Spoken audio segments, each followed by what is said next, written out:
Welcome to the Mythic Observatory. There's a quiet pattern in long-form fantasy. Book one feels tight, focused, dangerous, and then something shifts.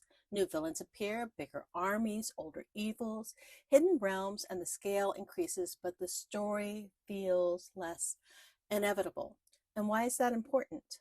Well, a story without inevitability has no spine.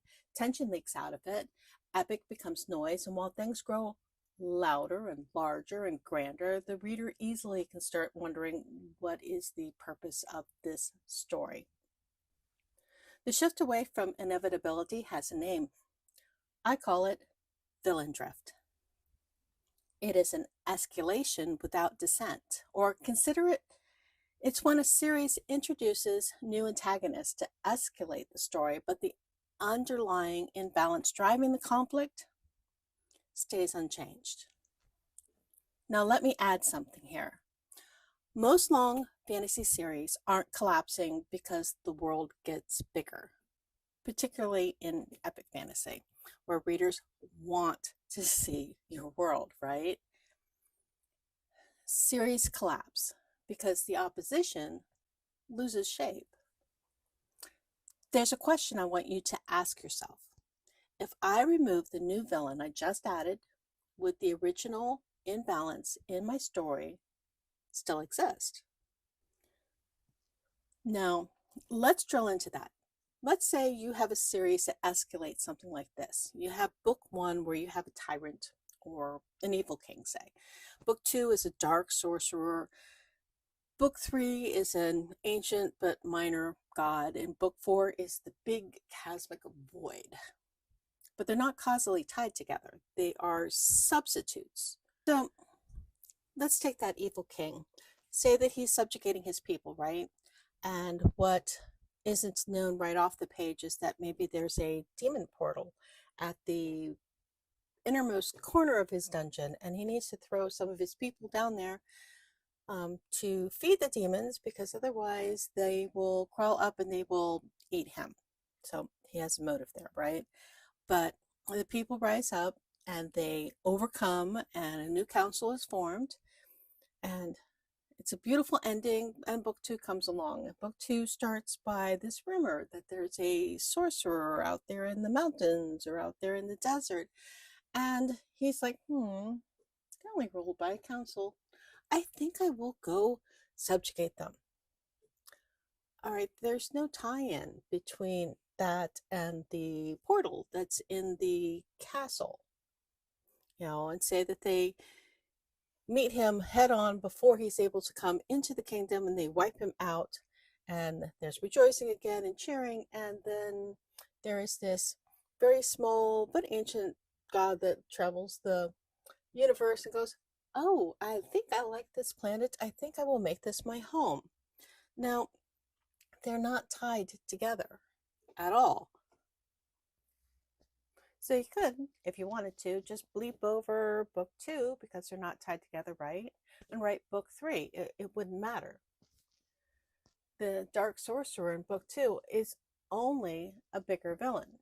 And if it's the same for all four books, if each villain is permanently defeated and that solves the world's problem at its base level, then each of your books has four different core problems.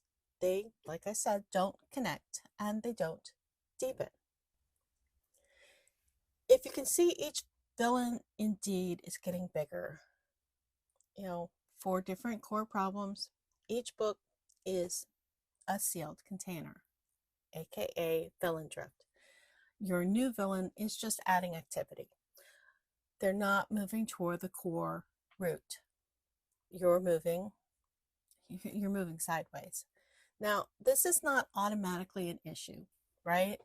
So yes, we do have standalone series, and they serve a purpose, one that has a different structural and psychological function than a series that requires convergence. When we have a story that has a systemic or metaphysical imbalance, it needs a convergent structure. Other requirements include the fracture preceding the first antagonist, the protagonist's identity tied to the root problem, and the resolution requires transformation. Now, these are not all encompassing, but these examples are pretty core. Now, if you're writing a series with a necessary reckoning at the end, you definitely do not want to reset the world at the end of each book. So, to give you some examples with villain drift, let's use Lord of the Rings. Now, this story is structured with an inevitable ending: the destruction of the ring, yes, and the overthrowing of Sauron. Now, that's at the story's deepest level. The root imbalance is the dark force that wants to dominate and control life and creation through power. And Sauron is not the first big bad. We have Melkor, later called Morgoth, black foe of the world, who came first. And we can read about this in the Silmarillion, but we also get a snippet of it during the Lay of Breen and Luthien that Aragorn sings at the top of Weathertop when he's camping with the hobbits. However, in Lord of the Rings, when it starts, Sauron is the leading antagonist as the imbalance that's already been there in the world before the start of the story. So to break it down, book 1, Fellowship of the Ring, we see the ring and we see the need to keep it hidden and keep it safe. And when the hobbits start out, we see the Nazgul, also known as the Black Riders, and they're coming to get it, thanks to a very successful interrogation of Gollum. We get book 2, Two Towers, where we see war is spreading and that Saruman the White has turned allegiances and he's looking for the ring, and he's working with Sauron. And it's a problem, yes. Book 3, Return of the King. Now that ends with Frodo falling to the influence of the ring, but thanks to Samwise, bestest hobbit ever, he carries both the ring and Frodo to the cracks of Mount Doom where it's destroyed. And now here's the really cool part. The ring is not destroyed by strength. I mean, yeah, Samwise picked up Frodo and that was strong, but Frodo fails. The ring fails because of the mercy that Bilbo showed to Gollum. And because of that, Sauron falls, Mordor falls, and all who would evilly dominate fall as well. But as you read the story, you can see that the escalation in every battle, every reveal, traces back to the original root. Well, maybe not Tom Bombadil, but we can see that the dark force who seeks to dominate, whether it's Saruman, whether it's the Nazguls, whether it is the armies of Mordor, they're not separate trees. They're all branching out from the same root. And because of this, we feel the resonance that the story ends with an inevitable resolution. And it sticks with us as a story that matters. So the structural fix on preventing villain drift isn't inventing a stronger villain. Yes, stories can reveal a greater force behind the first antagonist, like in Star Wars. It didn't diminish Darth Vader when Emperor Palpatine entered the scene, yes? And why did that escalation work? Well, it's because the Empire was always systemic. The root, the selfish will to impose order through domination, fear, and power was there from the beginning. Now, I mentioned a tree analogy before, and if you think of your opposition like a tree, of what your reader sees first, of course, would be the leaves, or your first antagonist, your first villain, be it the tyrant, be it the sorcerer, be it the warlord, be it Darth Vader. So in Star Wars New Hope, Darth Vader and the very visible threat is the Death Star, and we see the conflict between the Empire and the Rebellion. Luke, our protagonist, wins by trusting the Force instead of the mechanical targeting. Now, that's not because he's saying, oh, technology bad. He's not rejecting technology. He's rejecting the illusion of total control. When we get to The Empire Strikes Back, we see more of this system layer, or we could call this the larger branches of the tree, maybe even the trunk of the tree. The villain is still Darth Vader. The threat is still the Empire, but now there is a tightening of the grip and the targeting of our heroes' personally. We see the core conflict shift inwards with the rebellion versus tyranny. We see Luke's confrontation with fear, control, and the pull of the dark side.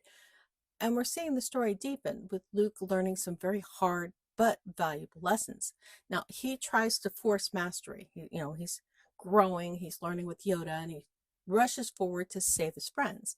So he seeks, as I said, mastery of not just himself, but of the situation.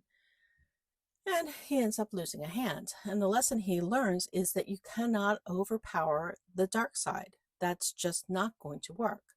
And then we get to the Return of the Jedi and the story. Now, Vader is still present in this installment, but Emperor Palpatine is now the central antagonistic force. He is the embodiment of the dark side with all of its corruption, hatred, fear, and selfishness. And the immediate threat is second Death Star, along with a very personal conflict with Luke versus his father. But anyway, Palpatine is not a new tree. He's the root system made visible. He's what was under Vader and under the Galactic Empire. So the story narrows towards one necessary inversion. Palpatine wants to turn Luke like he has with Vader, but Luke refuses to dominate. He refuses to give in to hate and control. Instead, he throws away his lightsaber and he says, I am a Jedi, like my father before me. That refusal is key to the Empire's fall, and the trilogy resolves not through greater spectacle, but through a refusal to perpetuate the root imbalance of fear-driven domination. Luke chooses trust over fear, and that trust brings a huge payoff with Vader picking up Palpatine and throwing him to his death. Now, yes, of course, we get the Death Star explosion and the fleet battle and the Ewoks dancing at the end of the movie, yes. But anyway, Palpatine is not a new tree. He's the root system made visible. He's what was under Vader and under the Galactic Empire. So why does villain drift matter? Well, long-form fantasy doesn't collapse. With a lack of imagination, it rarely does. No, it collapses from the loss of structural pressure when escalation moves sideways instead of moving downwards. Yes, we writers often drift because we want to escalate responsibly, yes? I mean, of course, readers are not going to want boring repetition or stagnation, but bigger is not always better. And of course, a new antagonistic force can feel larger, more dramatic. But if those threats don't force the story closer to the original fracture, they're going to dilute your story. And yes, we like some of those new villains we create, but again, they endure through an ending that feels inevitable. It's what matters to readers. I mean, on a neurological basis, when a story ending feels inevitable, dopamine spikes, and the brain experiences a state where all the ideas all fit together, and we as readers register that pattern. We see the ending growing naturally right from the beginning, and this alignment readers reduces its cognitive tension. It creates the feeling we call satisfaction. Now, readers don't think, structural misalignment. No, of course they don't. But they do, however, feel when tension stops narrowing, too much drift, and you are in danger of having something that won't land or stay with your audience deeper. So villain descent is escalation without descent. You need to descend. Now, book one peak, anyway, if this sparks something for you and you want to step into the topic deeper, I have written a companion essay on villain drift over on my Substack, the Mythic Observatory. and it is free to read. Plus, on the paid tier, the Structural Lab, I have worksheets and I run the Lord of the Rings through the Villain Drift Diagnostic. You can find the links for both down below. And until next time, may your steel be tempered, your roots unbroken, and may your path rise to meet you.